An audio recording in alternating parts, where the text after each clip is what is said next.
Hey guys, it's Di, and I thought I would answer a few questions that I have got a number of times recently about how I start my wreaths with making the burlap stay to the wreath frame and how I get the burlap to go through the loops. So today I'm going to be making a small wreath for my gallery wall in my entryway, and I'm going to be using some of my leftover fall supplies that I have here just to make a little wreath to kind of tie everything together in that gallery wall. So I will split this into a couple different parts, and this first part will be just how I get it started on the wreath frame. And I get these wreath frames at Hobby Lobby. The majority of my supplies also come from Hobby Lobby, with the exception of the burlap I'm going to be using today. I got this at Walmart, which is not somewhere I typically shop, but I got this gigantic thing of burlap for like $3 there. And you can see that it's pretty comparable to the burlap that I had been using at Hobby Lobby. So I went ahead and picked that up. This is what we're going to be using today for my fall wreath. So when you watch that tutorial, this will be what I'll be using. But I will show you how I get it started on the wreath frame.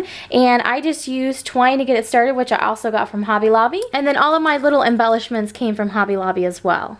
So to get this started, I do really take a no muss, no fuss kind of take to making these wreaths. I just cut a short piece of twine. I'm just going to stick that through the burlap and then actually tie that to the wreath frame to get started. So you can see I just stuck the twine through the holes that are already there on the burlap. I'm going to take it and tie the burlap to the top ring on this wreath, and this is a smaller size wreath.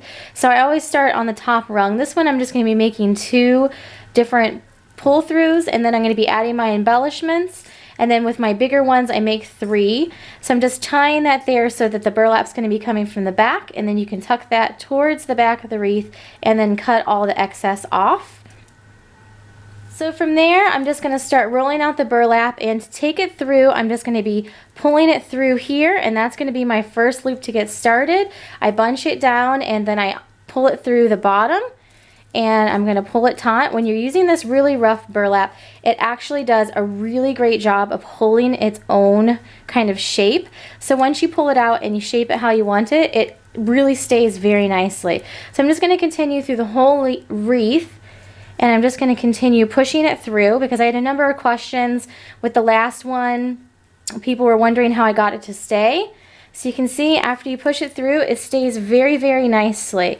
I'm going to be covering up the center here with a little bit of my accent chevron, but since this is a smaller one, I'm not going to be pulling it through right at the beginning. I'm going to be weaving it through towards the end. So I'll show you how to do that for the smaller ones on my next tutorial.